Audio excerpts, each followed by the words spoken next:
Astaghfirullahalazim, astaghfirullahalazim, astaghfirullahalazim, allazi la ilaha illa huwal qayyum. A'udzu billahi minasy syaithanir rajim. Bismillahirrahmanirrahim. Assalamualaikum warahmatullahi wabarakatuh. Alhamdulillahi rabbil alamin wa bihi nasta'in wassalatu wassalamu ala rasulil amin wa ala alihi wa sahbihi ajma'in. Subhanaka la ilma lana illa ma 'allamtana innaka antal alimul hakim wa la hawla wa la quwwata illa billahil aliyyil azim. Allahumma aslih ummata Muhammadin sallallahu alaihi wasallam وفرج أمة محمد صلى الله عليه وسلم وارحم أمة محمد صلى الله عليه وسلم. أما بعد. Alhamdulillah, syukur pada Allah Subhanahu wa taala. Salawat dan salam kepada junjungan besar Nabi kita Muhammad sallallahu alaihi wasallam, ahli keluarga baginda, sahabat-sahabat baginda, semua muslimin muslimat. Alhamdulillah, syukur pada Allah Subhanahu wa taala kita dapat kembali bersiaran seperti biasa, insya-Allah. Hari ini kita berada di pertengahan bulan Zulhijjah. Telah berakhir sesi Ayyamut Tasyriq selama 3 hari dan kita selesai mengadakan ibadah kurban. Insya-Allah kita harap mudah-mudahan segala amalan yang kita buat diterima oleh Allah Subhanahu wa taala. Tuan-tuan muslimin muslimat sekalian, kita sudah pun berada di hujung tahun 1442 Hijrah. Hampir lebih kurang 15 hari lagi kita akan sambut tahun baru, tahun 1443 Hijrah. Tak lama dah, lebih kurang 15 hari lagi. Tuan-tuan, kita berada di tahun akhir ni. Kalau sebelum-sebelum ni kita sibuk, kita akan dengar jemaah haji akan sibuk dengan amalan-amalan selepas wukuf. Dia akan bergerak ke Mina, Muzdalifah dan sebagainya. Ini merupakan manasik haji yang rutin 8 tahun kita dengar.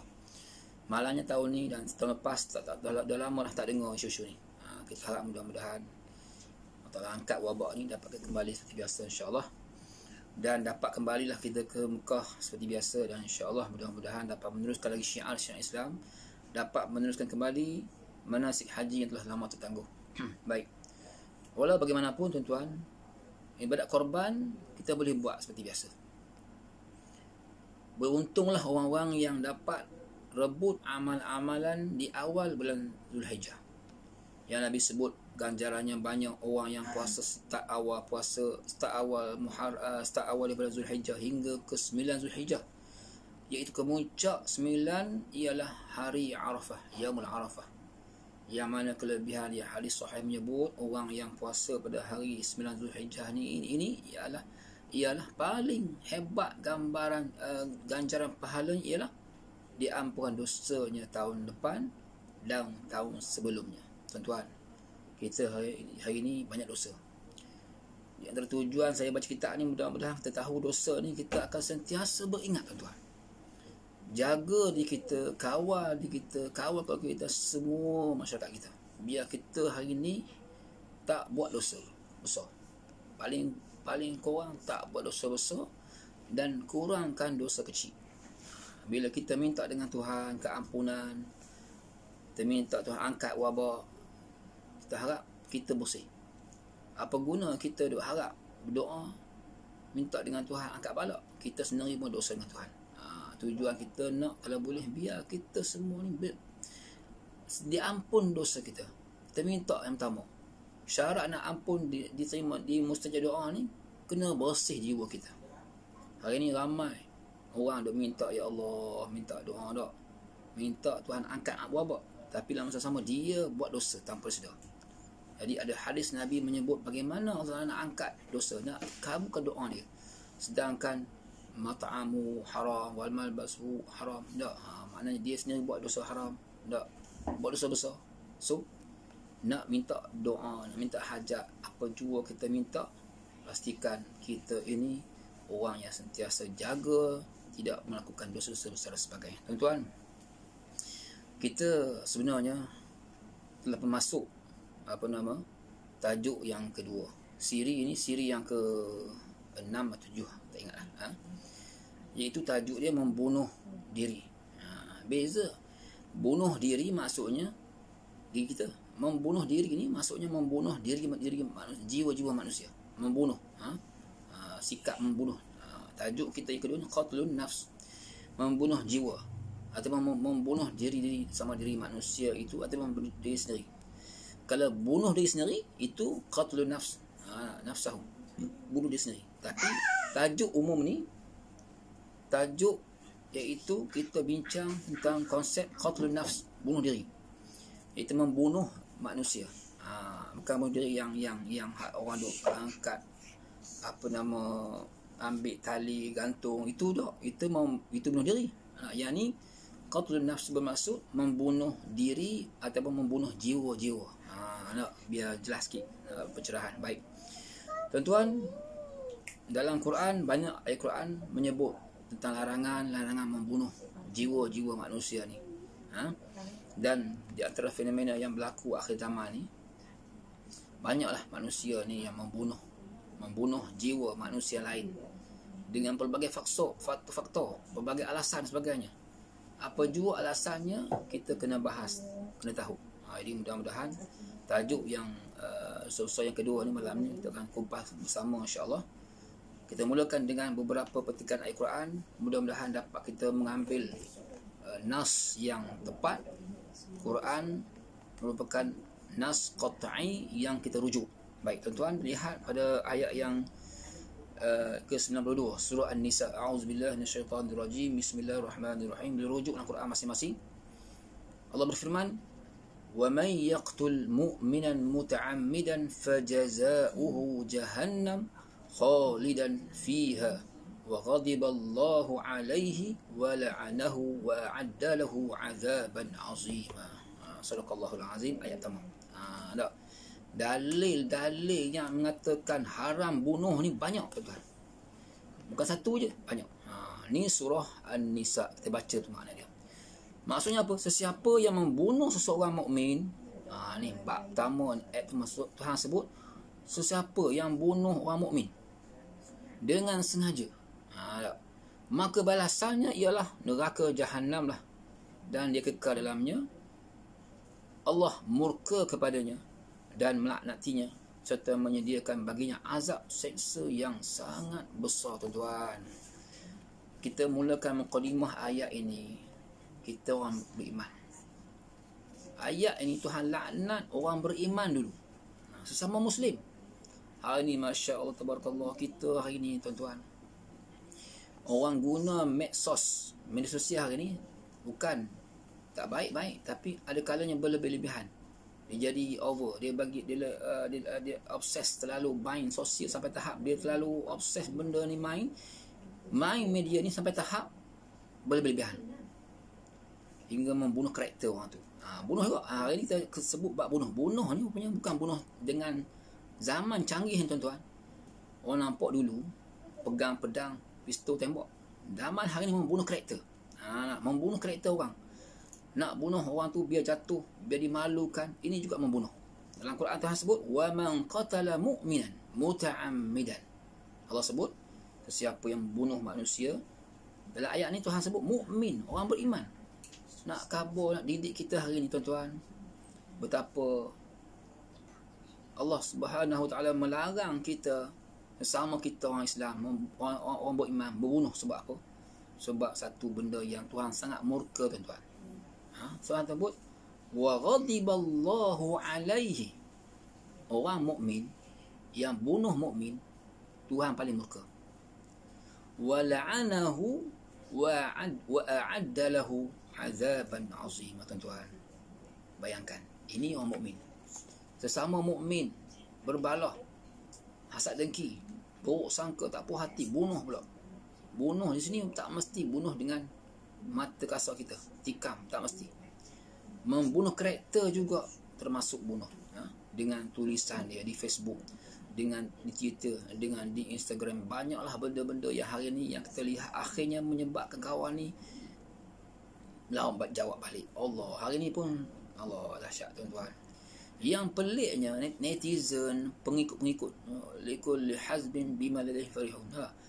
Memanglah pengikut ni over lebih. Tuan-tuan, hari ni kita setiap figure-figure ni dia ada pengikut dia. Kadang-kadang tu orang yang A dengan B tak apalah pun, tapi pengikut follower ni pula yang lebih-lebih. Dengan mengeluarkan caci maki, hasad, dengki, cakapan keji di medsos hari ni, di media-media hari ni, sampai tahap terlihat seolah-olah gambaran bahawasanya tidak ada akhlak. Tidak ada akhlak. Dia guna media untuk ikut suka dia. Nak mencaci maki, nak itu, seolah-olah dia rasa tulisan dia tak dikira, tak dinilai Tuhan. Dia anggap Tuhan tak nampak. Ni masalah hari ni. Masalah manusia hari ni, dia tak rasa buat dosa dalam keadaan dia caci maki tu tanpa sedar. Kitab Al-Kabair, tuan-tuan, kitab ni bukan sikit ni. Dia menyenaraikan 76 masalah, 76 dosa besar ni, antaranya orang yang membunuh karakter orang yang mengumpat, orang yang mengguna mulut dia, tangan dia untuk menjatuhkan maruah manusia. Ni kita baca ni. Nak bagi tahu, nak didik masyarakat kita hari ni bahawasanya kita kena beringat, jangan mudah-mudah guna mulut kita, tangan kita, tulisan kita untuk membunuh orang. Ada ni bab bunuh ni, bab bunuh. Nama bunuh. Walaupun tak nampak bunuh secara betul, zaman maya ni, zaman maya ni. Zaman hari ni orang tak boleh pergi sekolah, belajar secara maya, main bola secara maya, berkemah pun nak buat maya juga, tuan-tuan. Nak khabar zaman hari ni. Terpaksalah buat rumah masing-masing. Nak tengok kes makin meningkat ni. Kita bimbang lah, semakin hari semakin meningkat. Orang nak pergi surau masjid kurang hari ni. Walaupun dulu orang kritik macam mana masjid tutup ni, tak buka. Bila buka, tuan-tuan, bayangkan hari ni masjid. Dulu bila dia hadkan 40 orang, Allah marah. Buat apalah 40 orang je.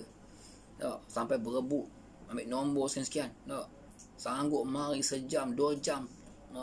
Yang mai awal penuh. Baguslah, rupanya ada hikmah kot. Bagus mai awal, tepat masa. Sejam, 2 jam awal, 12. Hari ni jam 1 kosong lagi masjid. Bayangkan, tuan-tuan. Subhanallah, tabarakallah. Kita hari ni hari Jumaat, kita berada di hujung tahun. Sepatutnya kita rebutlah peluang, tingkatkan amal soleh. Maknanya jangan lagi ada alasan bila dibuka masjid kena pergilah, biar pergi awal seperti biasa. Maknanya jangan banyak buat alasan sebagainya. Baik, ini maksud ayat yang pertama surah An-Nisa. Bagaimana Tuhan sebut orang sesiapa yang bunuh orang mukmin, bunuh jiwa sama muslim, sama ada secara langsung ataupun tak langsung. Ayat hari ni, ayat ni jelas. Tuhan sangat murka, Tuhan sangat melaknati. Allah laknat orang-orang yang ada hati dia, perasaan dia, jiwa dia nak bunuh orang. Ini sesama muslim. Lebih-lebih lagi sesama muslim. Kalau sesama non-muslim, itu ayat lain. Tapi nak khabar ni, yang ni Allah sangat-sangat murka. Kita hari ni berdepan dengan perpecahan umat Islam. Perpecahan umat Islam hari ni dahsyat. Masing-masing nak tunjuk, aku lebih, aku buat itu, aku buat ini, aku nak menunjuk diri masing-masing. Seolah-olah dia lupa bahawasanya dia buat bukan kerana Tuhan, kerana nak tunjuk diri dia. Pada ayat lepas ada sebut syirik. Pada minggu lepas dia sebut bahawasanya Fudail bin Iyad sebut orang yang beramal, orang yang tinggal amal kerana manusia, itu riak. Orang yang tinggal amal kerana manusia itu syirik. Ni kita nak tarbiyah manusia, tuan-tuan. Nak tarbiyah manusia bukan senang. Nabi sejak muda, sejak kecil ajar tarbiyah kambing. Nak didik kambing ni bukan senang. Rupanya senang payah manusia lagi. Mungkin payah kambing, tapi payah lagi manusia. Allah didik Nabi SAW. Dia jaga kambing, dia bela kambing, nak tengok perangai macam mana. Akhir-akhirnya sampai tahap dia dewasa ni, sampai tahap dia boleh lihat perangai manusia. Jadi kita lihatlah bagaimana. Tapi dalam sejarah sebut Nabi ni sebenarnya banyak kepada berniaga, banyaklah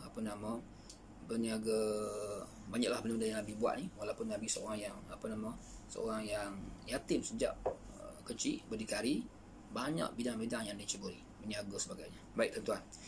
Jadi kita lihat bahawasanya dalam bab yang lepas, kalau sekiranya kita beramal yang tersebut baru ni, kata-kata kita nukil kalam Fudail bin Iyad, kata meninggalkan amal dengan sebab manusia itu riak, beramal dengan sebab manusia itu syirik, maka apa kesudahannya? Kesudahannya kita kena ikhlas. Ikhlas maknanya kita buat kerja amal ini bukan kerana manusia, tapi kena limardatillahi subhanahu wa ta'ala. Jadi dalam bab ni kita kena ada perpaduan, kena ada sikap toleransi, tolak ansur, saling bermaafan sesuai cara molek, bukan secara nak buktikan mu salah aku betul, duk cari banyak pengaruh, banyak pengikut. Akhirnya kita lupa pengikut yang ramai ni bukannya menguntungkan kita, bahkan kadang-kadang membawa pada hubbul jah, hubbul riya, dan kita rasa hubbul syuhrah. Ada orang yang bila banyak follower ni dia rasa sonok sampai dia lupa diri. Ni bahaya bimbang. Ni zaman-zaman hari ni memanglah tak ada manusia kat dunia ni yang tak suka dipuji. Memang semua orang nak puji. Kita buat apa pun kalau boleh dia, kalau tak puji kat Allah, kalau kita posting zaman lah ni lah, posting benda-benda, kalau tak ada orang like ke, kita rasa marah. Ada pelik. Tu dia panggil orang yang gila. Ni istilah lain. Gila apa? Gila obses dengan internet. Dia posting benda, tiba-tiba kalau tidak ada orang like, oi gila dia marah. Zaman hari ni, kalau dia redha, kalau dia buat hanya untuk simpanan kenangan dia, tak ada benda, dia tak rasa benda. Orang tak like ke, orang tak apa ke, tak puji pun relax ya. Tapi kan ada orang manusia hari ni, kalau tidak dipuji, tidak di like, sampai tahap tension daripada. Zaman hari ni dahsyat. Dulu tak ada benda. Learn ni gitu. Pelik semua tuan-tuan. Inilah yang kita berdepan dengan peristiwa akhir zaman ni. Kita baca ayat kedua. Baik. Ayat kedua pula panjang juga tuan-tuan. Ayat surah Furqan. Kita ambil sikit je. Tak mau banyak-banyak sangat. Iaitu wallazina la yad'una ma'allahi ilahan akhar wa la yaqtuluna an-nafsa allati harrama Allahu illa bil haqq wa la yaznun wa man yaf'al dhalika yalqa athama يضاعف له العذاب يوم القيامة ويخلد فيه مهانا إلا من تاب وآمن وعمل عملا صالحا. صدق الله العظيم. Surah Al-Furqan. Apa maknanya tuan-tuan? Ayat ini sebut, dikata, dan juga mereka yang tidak menyembah sesuatu yang lain bersama-sama Allah. Ini perincian yang disebut ayat ni. Ayat yang surah yang Furqan ni, ayat apa 68 ni. Adapun orang tu tak sembah sesuatu bersama Tuhan, mana tak syirik. Ni dia bagi kategori. Kemudian tidak membunuh jiwa yang diharamkan Allah membunuhnya. Kategori kedua. Tak bunuh jiwa, tak bunuh nafsu, tak bunuh jiwa ni nafs. Tak bunuh jiwa, tak bunuh orang yang diharamkan Allah bunuhnya, kecuali dengan jalan yang hak, jalan yang digunakan syarak. Maknanya ada juga kebenaran syarak. Kalau digunakan syarak sebab apa? Had tertentu, maka ini digunakan itu lain. Dan tidak pula berzina. Dan siapa yang melakukan yang demikian akan mendapat balasan dosanya. Dan ayat 69 sebut akan digandakan baginya azab seksa pada hari kiamat, dan ia pula akan kekal azab itu dengan menerima kehinaan, kecuali illa man taba. Ayat seterusnya illa man taba wa amana wa amila. Illa man taba wa amila, kecuali orang yang bertaubat. Tak. Jadi tuan-tuan, kita lihat ayat ni, dia definisi lebih detail. Ditafsirkan macam mana kategori orang buat dosa ni. Orang buat dosa bunuh ni macam mana? Adakah selama-lamanya akan dia masukkan api neraka? Adakah dia ni selama-lamanya mukhlidan fiha? Maka disebut ayat ni mentafsirkan. Sebab tu ulama sebut di antara tafsir al-ma'thur, tafsir Quran bil Quran, ayat ni. Ayat pertama dikabur, ayat kedua dia mentafsirkan Quran dengan Quran bil Quran. Baik. Jadi ayat ini juga menyebut bahawasanya kategori-kategori manusia. Orang yang tidak membunuh, orang yang tidak syirik, orang yang tak bunuh orang, yang tidak ada hak tanpa hak terpaksa, tanpa ada hak dia, orang yang tak berzina. Adapun orang yang buat benda-benda ni, maka kata Allah Ta'ala akan dilipat gandakan dosa, dilipat gandakan azab di akhirat kelak. Pun begitu, kalau dia buat benda-benda ni, masih ada ruang kemaafan, keampunan Allah Ta'ala selama dia bertaubat. Syarat dia illa man taba, melainkan kalau dia bertaubat. Macam kisah 100 orang yang dibunuh oleh dalam kisah Bani Israel tu, yang dia bunuh 1 orang. Bayangkan 1 orang dia bunuh, tapi dia masih ada sikap nak bertaubat. Nampak? Belum beramal ni. Ni kisah. Maknanya kisah ni juga menjadi dalil bahawasanya keampunan Tuhan itu sangat luas. Walaupun dia bunuh jiwa-jiwa manusia ramai 100 orang, tuan-tuan. Bukan sikit, 1 orang. Tapi sikap dia tu ada nak bertaubat. Illa man taba. Kemudian wa'amila amalan salih. Jangan khabar taubat. Lain taubat, lain taubat. Taubat je. Maknanya dia taubat. Taubatan nasuha. Baik, ini di antara yang kedua disebut dalam kitab. Baik, ini dalil yang kedua nak beritahu bahawa Allah Ta'ala sangat-sangat benci, sangat murka, melaknati orang yang bersikap, ada perangai yang bunuh orang. Baik. Kemudian ayat yang seterusnya, ayat yang surah Al-Ma'idah. Saya baca sikit je. Ringkaskan lagi, maknanya kita ambil syahid dia.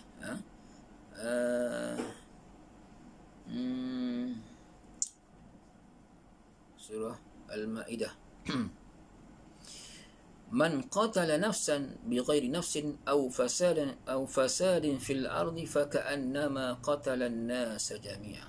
Maksudnya apa? Sesiapa yang membunuh seorang manusia tanpa alasan yang membolehkan membunuh orang itu, atau kerana melakukan kerosakan di muka bumi ini, maka seolah-olah dia telah membunuh manusia kesemuanya. Masya Allah. Bunuh seorang macam bunuh semua. Ini besarnya dosa orang yang bunuh manusia ni. Besar manusia ni, besar dosa dia. Surah apa? Surah Al-Ma'idah. Seterusnya ayat yang lain Tuhan sebut lagi, wa izal mau'udatu su'ilat bi ayyi dzambin qutilat. Mana apa? Dan apabila anak perempuan yang ditanam hidup-hidup, bi ayyi dzambin qutilat, maka akan ditanya, atas dosa apakah ia dibunuh. Ini cerita zaman dulu, cerita zaman Nabi, cerita zaman jahiliah ni. Orang-orang Arab ni, dia rasa malu kalau dapat anak perempuan, dia akan bunuh. Dia bunuh hidup-hidup. Tapi walaupun bunuh hidup-hidup, tapi dia lahir tak bunuh lagi.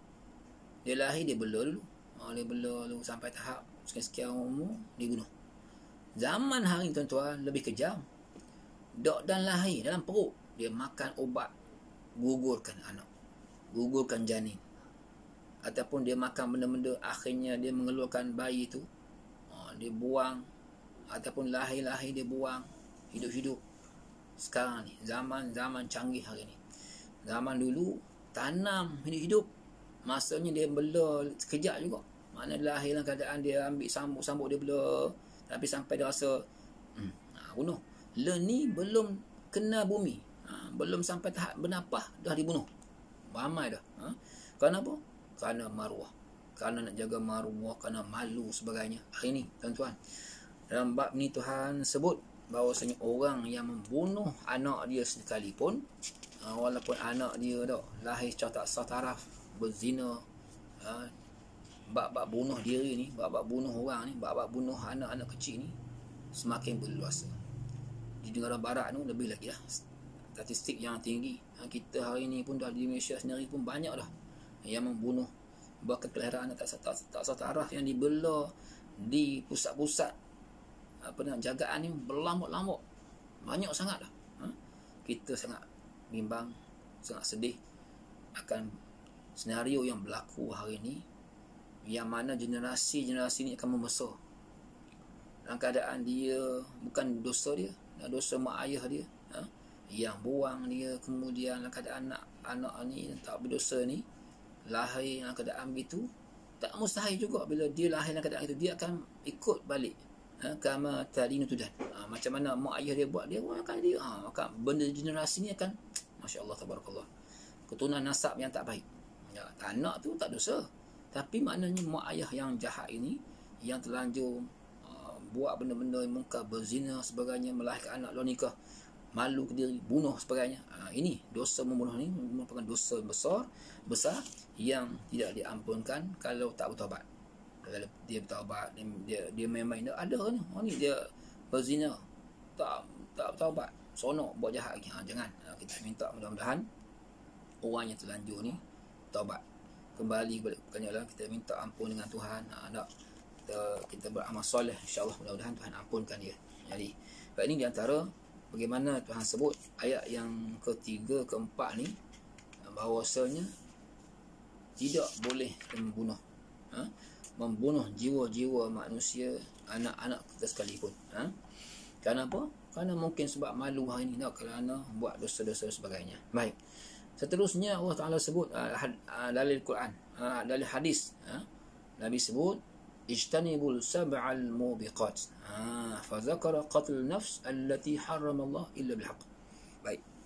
Selain daripada hadis, selain daripada dalil Quran, termasuk pula dalil daripada hadis Nabi yang merupakan sumber yang kedua selepas Al-Quran. Apa kata Nabi?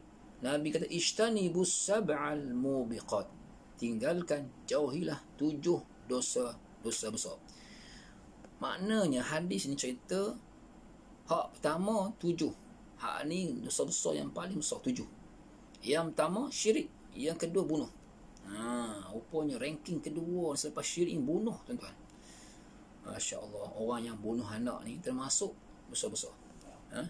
Bunuh anak, bunuh manusia yang lain, bunuh karakter yang lain, termasuk dosa-dosa besar yang kita kena ingat. Baik. Kemudian ayat hadis yang lain menyebut qala rajul, hadis yang seterusnya, ayu zambin a'zamu 'inda Allah ta'ala qala an taj'ala lillahi niddan wa huwa khalaqaka. Baik.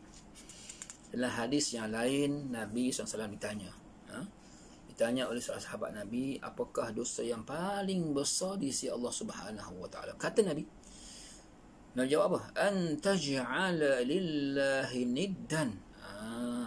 Engkau jadikan sekutu bagi Allah Taala. Maknanya engkau jadikan syirik, ada Tuhan kedua, gandingan Tuhan yang kita boleh sembah, yang kita percaya. Yang ni, orang yang mensyirikkan Tuhan merupakan dosa besar. Sedangkan kamu tahu Allah pencipta kamu, Allah is creator, Allah cipta kita, tapi kita sembah Tuhan lain. Ada Tuhan lain yang kita agungkan juga. Tahu dah Tuhan Allah, tapi dalam masa sama kita ada sembahan lain, ada percayaan lain yang kita yakin. Yang ni lah. Sedangkan kita tahu dah Tuhan tu pencipta kita. Yang kedua, summa ayu, kata sahabat, dah apa lagi? Selain daripada syirik, apa lagi? Kata Nabi SAW, summa an taqtula waladaka khasyata an yat'ama ma'ak. Kata Nabi SAW, apa dia? Kamu bunuh anak kamu kerana bimbang dia turut makan. Kamu bimbang tak cukup makan. Ni zaman dulu. Zaman hari ni bukan tak cukup makan, makanan berlambak, baku makanan. Zaman PKP hari ni pun baku makanan berlambak-lambak. Mana hak kementerian parlimen lah bagi, DUN lah bagi, kemudian katanya terbaru baku makanan 300 riyal pula katanya. Peringkat persekutuan nak bagi pula. Hingga kan kita jumpa berita baru ni, lambakan makanan dibuang sampah. Allahu Akbar. Masya-Allah. Ada orang ambil gambar. NGO yang prihatin. Hantarlah makanan tak. Orang angkat bendera putih lah, hari hantar. Minta bagi. Lambakan makanan sampai dibuang. Masya-Allah. Ini di Malaysia ni. Di Palestin di Syria makan tak cukup. Kotak orang rebus makan. Kita kat sini orang bagi bantuan, ambil belaka. Beras bubuk beras berkilo. Orang yang iyalah sifat tamak manusia ni. Ni kita nak khabar Allah sikap tamak ni. Tak minta sangat ni. Zaman hari ni zaman guna media sosial. Tak lapor mana pun tuan-tuan. Tak rasa lapor sangat pun. Tapi sikap wahai minta. Pantang ada permohonan, ada borang, minta. Pantang ada orang pemurah, minta. Hingga kan ada sampai sikapnya, rutin dia meminta. Kerja dia meminta. Dia minta orang. Bayangkan peminta sedekah zaman ni. Zaman dia kerja, dia malah di rumah. Sampai orang kata bantuan JKM bagi dohak ni, bagi dia. Tapi tabiat dia, habit dia meminta-minta. Ataupun dijual, jualan sampingan, jualan tisu. Jual tisu sambil muka sedih. Orang kesian bagi. Orang tak beli tisu ni, orang tak beli mana pun. Tapi dengan sebab dia tak mahu nampak dia minta. Dia buat jual krepek, buat jual dengan harapan dia orang beli dengan derma. Orang kesian. Orang Malaysia ni bagus, suka menderma, bagus. Tapi ramai mana orang yang ambil kesempatan hari ni cuba menangguk di air keruh. Maknanya rupa-rupanya dah masa sama dia meminta-minta tu, sikit-sikit orang bagi. Bayangkan income hari-hari beratus-ratus. Orang kerja kerajaan kadang tu, kerja kerajaan pagi petang balik, saya 50 riyal pada 50 ringgit je. Dia ratusan ringgit dapat, relax je. 300 ringgit dapat, relax. Memang tak seronok. Bayangkan kalau sehari dapat 300 riyal, 300 ringgit. Esok pergi minta pula. Tak minta pun, dia relax je. Jual tisu, bawa tisu, modal baru 10 ringgit tuan-tuan. Tak sampai pada. Duduk relax. Waktu buat muka sedih sikit. Buat muka akhirnya sebulan income beribu-ribu. Nak tinggal kerja tu. Orang kerja banting tulang, pergi noreh apa semua, balik kerja baru 20 riyal, 50 riyal sehari, penat-penat. Dia relax je. Ini. Tapi tuan-tuan, orang yang macam ni, kerja yang macam ni tuan-tuan, sangat-sangat dikutuk. Sangat-sangat dibenci. Bahkan di akhirat kelak, orang yang macam ni dibangkit kelak, muka dia habis seri dah. Hilang seri. Sebab apa? Kat dunia dia telah memalukan jiwa dia, muka dia, maruah dia. Tuan-tuan. Jadi kita masih lagi bincang bab dosa bunuh diri. Bukan masuk tu lagi. Yang tu bab lain. Baik. Jadi dalam bab bunuh diri ini tuan-tuan, kita baca tadi bagaimana dia kata orang yang apa tadi? Yang bunuh anak sebab bimbang tak cukup makan. Tak cukup makan. Len ni bukan tak cukup makan, bunuh anak sebab malu. Dah dia berzina dengan orang. Remaja hari ni.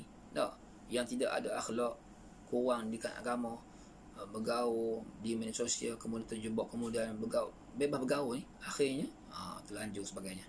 Ni muju COVID ni. Mungkin kurang sikit. Kalau tidak, Masya Allah, boleh tengoklah tempat-tempat hiburan, tempat-tempat maksiat. Allah subhanallah. COVID ni hikmah juga. Hikmah walaupun kita tahu kekangan kita tak pergi masjid yang susah, tak tapi maksiat kurang sikit. Tu pun ada dah. Pantang buka sikit ruang-ruang rekreasi, bawa je. Dah lama tak jumpa awet, telefon awet pergi, jumpa, pun berlaku. Jadi benda-benda ni, benda-benda zina, benda-benda dahsyat, apa nama ni, ada juga berlaku. Baik tuan-tuan, kita lihat lagi hadis ni panjang. Dia kata lagi yang summa ayyu, apa lagi Rasulullah, selain daripada syirik, selain bunuh anak, summa ayyu, katanya antuzani halilata jarok, kamu berzina dengan jiran tanggamu. Masya Allah. Lalu Tuhan turun ayat, fa anzalallahu ta'ala tasdiqahuma. Maka Tuhan turun ayat ni, wallazina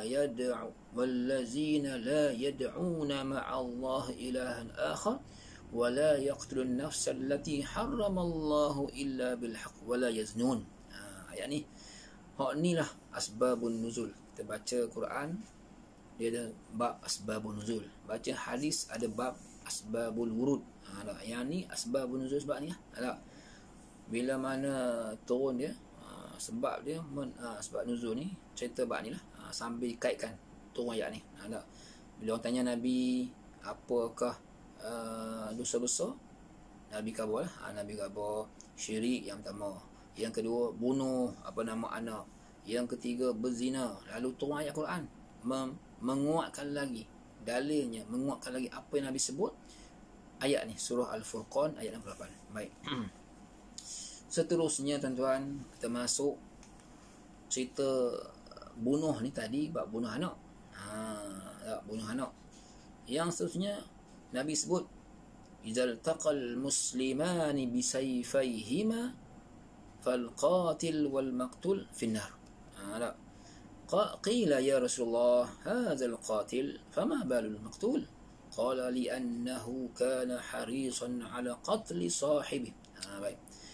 Baik, satu ketika Nabi kata apabila bertemu berbalah, apabila dua orang Islam bergaduh dengan pedang, maknanya berbunuh-bunuhan, saling bunuh-bunuhan. Nabi kata orang yang bunuh dan pembunuh dan orang yang mati terbunuh tu dua-dua neraka. Nabi kata begitu. Lalu kata sahabat, memanglah kami tahu dah orang yang membunuh ni confirm tahu dah, sebab dia perihal dia memanglah dia bunuh, maka dia masuk neraka. Apa sebab orang terbunuh ni pula masuk neraka juga? Kata Nabi li'annahu kana harisan ala qatli sahibi. Kerana dia ni pun juga ada keinginan, nekat nak bunuh, tak ada nak bunuh, terbunuh. Maka dia pun kalau tidak, dia bunuh awal lagi. Siapa sempat lagi. Balidan, maknanya gitu. Jadi maknanya kedua-dua ni disebut Nabi masuk neraka, ahli neraka. Baik. Jadi dalam bab ni lah Imam Abu Sulaiman Al-Khattabi disebut bahawasanya dalam bab berbunuh-bunuh ni, dalam bab saling bunuh ni, ada beberapa pengecualian dalam bab ni, iaitu contohnya kalau dia ni mempertahankan diri dia, ada orang berlawan, dia mari masuk rumah seseorang tu nak merompok, ni lain. Nampak macam berbunuh apa? Nampak, tapi niat dia bukan niat dia nak pertahankan diri. Kalau bermusuhan daripada awal nak bunuh kawan tu, itu lain. Tapi dia mempertahankan diri dia, maruah di keluarga dia, orang masuk pencuri rumah dia, dia berlawan, akhirnya mati orang tu. Maka itu lain, sebab lain. Tak. Jadi lambat tu kategori lain. Tak, kita tak baca, tapi tak masuk dalam bab ni, kategori ni. Ni orang yang nekat lawan nak bunuh si A ni. Tak, sebab dendam. Sebab memang benda-benda lah yang ni lah, bukan sebab hak. Ni kalau dia masuk rumah dia, kita boleh lawan, kita terbunuh orang tu, itu lain. Okey. Okey, kemudian hadis yang seterusnya,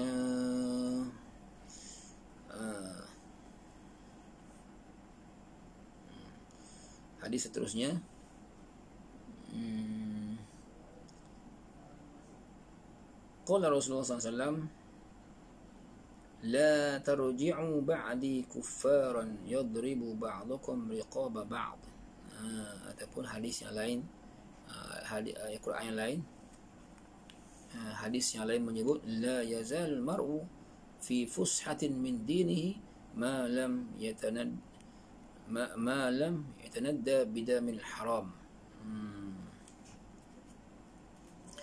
Apa maksudnya? Masuk dah waktu isyak. Kita nak tengok kat mana tempat yang senang monti.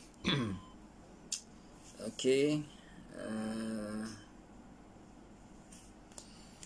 Yani la yazalul mar'u fi fushatin min dinihi ma lam yatanadda bidamin haram. Seorang mukmin sentiasa berada pada kelapangan agamanya selagi tidak menumpahkan darah yang haram. Baik, cuba berhentilah sikit lah. Maknanya kita dah pun berada di pertengahan tajuk ni. Panjang lagi perbahasan dia, sebab bunuh ni boleh nak ringkas, tak apa, kita boleh ringkas, tak apa, kita baca sikit-sikit lah yang ni. Dalil dia banyak lagi, dalil banyak lagi. Belum masuk bab-bab muahid, bunuh kafir kerana hukum. Ala kulli hal, insya-Allah kita akan jumpa lagi pada seri akan datang. Diharapkan mudah-mudahan dapat memahami dan kita dapat mengambil istifadah bahawasanya dosa besar membunuh ni sangat-sangat dimurkai oleh Allah Taala, dan adalah kita sentiasa jaga diri kita, waspada, kerana kita hari ini telah pun terjebak banyak, dengar kita terjebak banyak lah, lambat bunuhan, lambat bunuh tanpa sedar ni, bunuh karakter sebagainya. Kita harap mudah-mudahan kita sentiasa awas diri kita, dan insya-Allah kita akan kupas pada sambungan kisah ni, atau sambungan bab ni pada seri yang akan datang insya-Allah. Wa akhiran wassalamualaikum warahmatullahi wabarakatuh. Subhanakallahumma wa bihamdika asyhadu an la ilaha illa anta astaghfiruka wa atubu ilaik. Subhanakallahumma wa asyhadu an la ilaha illa anta astaghfiruka wal 'asri innal insana lafi khusr illal ladzina amanu wa 'amilus salihati. Assalamualaikum warahmatullahi wabarakatuh.